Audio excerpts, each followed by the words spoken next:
सभी साथियों का राजस्थान एकेडमी के इस यूट्यूब चैनल पर मेरे सभी साथियों का हार्दिक स्वागत है। आज अपन बात करेंगे राजस्थान इतिहास का एक टॉपिक, राजस्थान के चौहान राजवंश। देखो, सबसे पहले अपन बात करेंगे इन चौहानों की उत्पत्ति हुई कहाँ से, ये चौहान कहाँ से आए। तब अपने एक बात करते हैं कि माउंट आबू सिरोही के पास एक गुरु शिखर पर्वत स्थित है। ये कौन सा पर्वत है? गुरु शिखर पर्वत। यहाँ पर गुरु वशिष्ठ, क्या नाम था? गुरु वशिष्ठ। गुरु वशिष्ठ का काम था यहाँ पर यज्ञ करना, और यहाँ पर यज्ञ करते थे ना, तो यहाँ से राक्षस आके इसमें कंडे डालते थे, तब उनका यज्ञ क्या हो जाता था? भ्रष्ट हो जाता था। जिनके कारण क्या हुआ, एक दिन क्या कि गुरु वशिष्ठ ने ये प्लान बनाया, क्यों ना यहाँ पर दो चार सिक्योरिटी रखा जाए, जिनसे क्या होगा कि मैं मेरे इस यज्ञ को आसानी से कर सकूं और मेरे यज्ञ में किसी भी प्रकार की कोई बाधा नहीं आई। तब क्या किया कि इन्होंने चार योद्धा को खड़ा कर दिए। इधर एक तो चौहान, इधर प्रतिहार, चालुक्य और सोलंकी। ये आपको याद रखना है, प्रतिहार, चालुक्य, सोलंकी और चौहान नामक चार योद्धाओं को खड़ा किया। और यहीं से एक चौहान शब्द की उत्पत्ति या फिर चौहान यहीं से आए। याद रखना आपको, यानी कि गुरु वशिष्ठ द्वारा माउंट आबू सिरोही पर्वत पर एक यज्ञ किया गया और इस यज्ञ से ही चार राजपूत राजवंशों की उत्पत्ति हुई।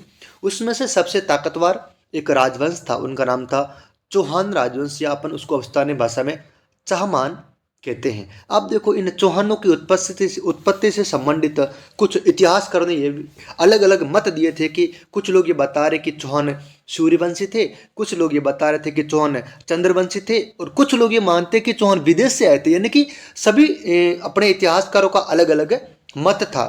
अपन सबसे पहले चर्चा करते हैं कि सबसे पहले अपन को इस चौहान राजवंश से ये चीज़ याद रखनी कि चौहानों की उत्पत्ति हुई कैसे। तो सबसे पहला और इम्पोर्टेंट क्वेश्चन आपका यही बनेगा कि चौहानों की उत्पत्ति कैसे हुई। जैसे सूर्यवंशी, तो इस सूर्यवंशी का समर्थन किसने किसने किया, ये चीजें आपको बेटा याद रखनी है।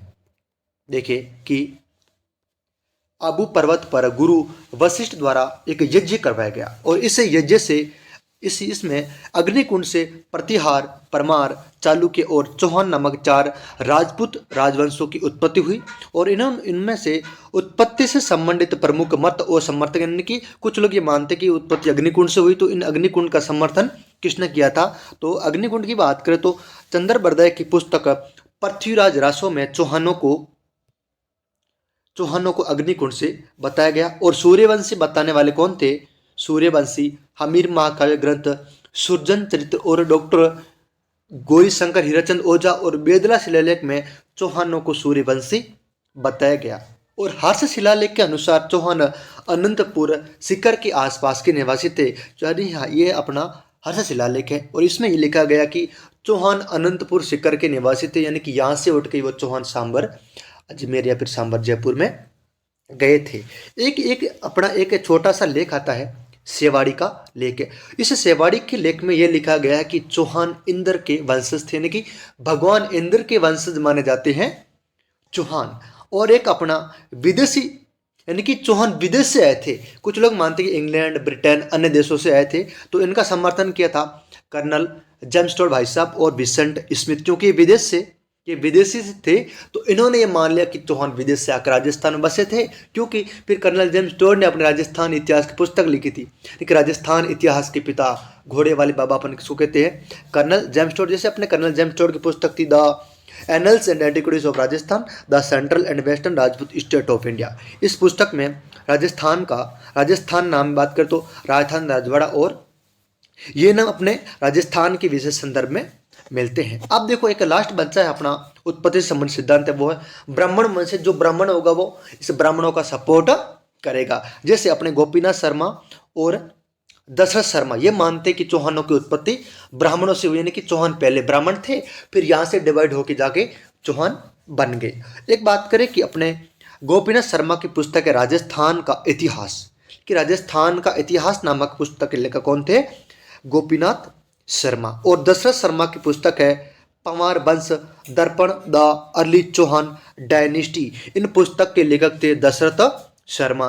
तो दशरथ शर्मा एवं गोपीनाथ शर्मा के अनुसार चौहानों की उत्पत्ति ब्राह्मणों से हुई। यह मानते कि चौहान पूर्व में या फिर चौहानों के पूर्वज क्या थे? ब्राह्मण थे। ये आपको याद रखना है कि चौहानों की उत्पत्ति कैसे हुई। उम्मीद करता हूँ कि यहाँ तक आपको समझ में आ गया होगा। चलिए आगे अपन बात करें कि एक शिलालेख आता है बिजोलिया शिलालेख, बिजोलिया शिलालेख भीलवाड़ा में। ये शिलालेख बात करें तो 1170 ईस्वी का, कब का? 1170 ईस्वी का है। इस पे ये उत्कीर्ण किया गया, ये अपना प्यारा सा कौन सा शिलालेख है? एक बिजोलिया शिलालेख। इसमें यह कहा गया कि चौहान वत्स गोत्रीय ब्राह्मण थे, यानी कि चौहानों की उत्पत्ति वत्स गोत्रीय ब्राह्मण से मानी जाती है, आपको याद रखना है। और एक अपने जालौर की भीरमाल में एक सुंडा माता शिलालेख है। इसमें यह माना कि चौहानों की उत्पत्ति गुरु वशिष्ठ की आंखों की पुतली से हुई, यानी कि चौहान उन जो आंख की तरफ देखते थे, यानी कि जो अपने गुरु वशिष्ठ है आंख की तरफ देखते थे, यानी कि अपनी आंखों की जो पर रोशनी गिरती थी, फिर वहां उस रोशनी के आगे उनको एक 4 लोग दिखे, फिर इन 4 लोगों से आगे जाके चौहान बने। यहां तक समझ में आ गया। अब अपन बात करें कि अपने चौहानों की प्रमुख रूप से एक शाखा थी, सबसे पहली अजमेर शाखा। यहां तक समझ में आ गया क्या? अब देखो बेटा कि अजमेर के चौहान राजवंश या फिर सांबर के चौहान राजवंश का अपना संस्थापक बात करें तो वासुदेव चौहान, जिन्होंने 551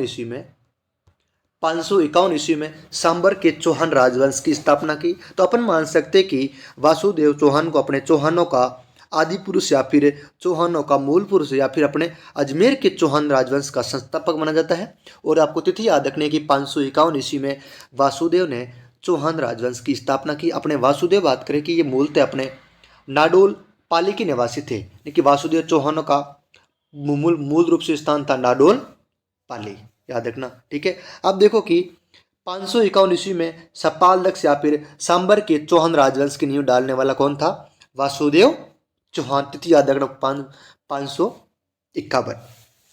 फिर देखो कि चौहानों की प्रथम राजधानी थी अई छतरपुर, वर्तमान में नागौर में स्थित है। तो चौहान वंश की स्थापना वासुदेव चौहान द्वारा 551 में, और चौहानों की प्रथम राजधानी थी अई छतरपुर। अब देखो कि वासुदेव द्वारा कुछ निर्माण कार्य करवाए गए थे। तो वासुदेव ने सांभर झील का निर्माण करवाया। इसका वर्णन मिलता है बिजोलिया शिलालेख में, याद रखना आपको।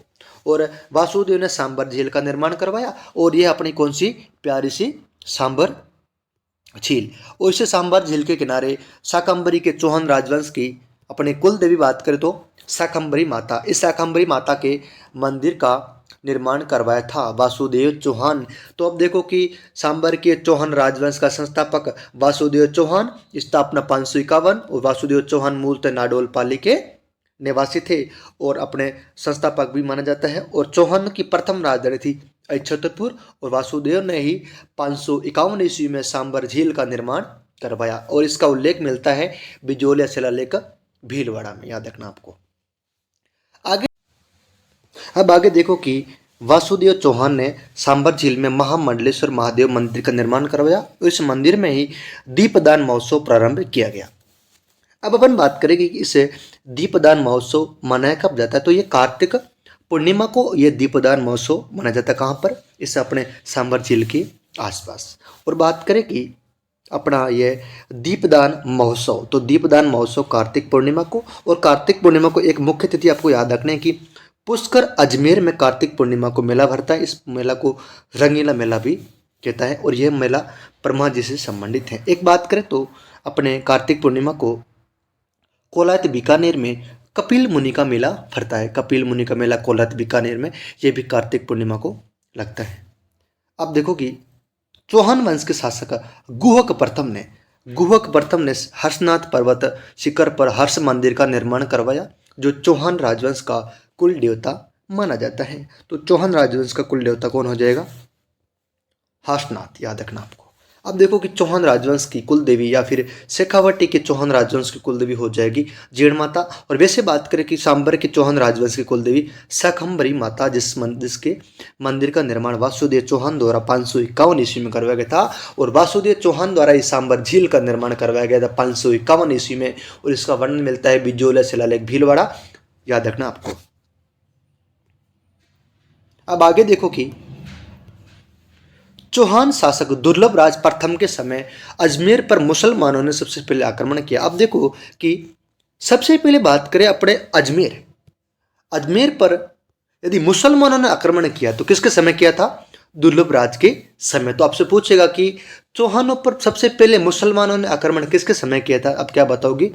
दुर्लभ राज के समय अजमेर पर किया था। आप देखो कि अजमेर की स्थापना 1113 में की गई थी। कब? 1113 में अजमेर की स्थापना की गई थी। अजमेर को अंडों की टोकरी भी कहते हैं। उम्मीद करता हूँ ये क्लास आपको अच्छी लगी होगी, तो क्लास को शेयर कीजिए और हमारे चैनल को सब्सक्राइब करें। और कल मिलते हैं अपना इसी आगे टॉपिक को लेकर। धन्यवाद। शुभ रात्रि।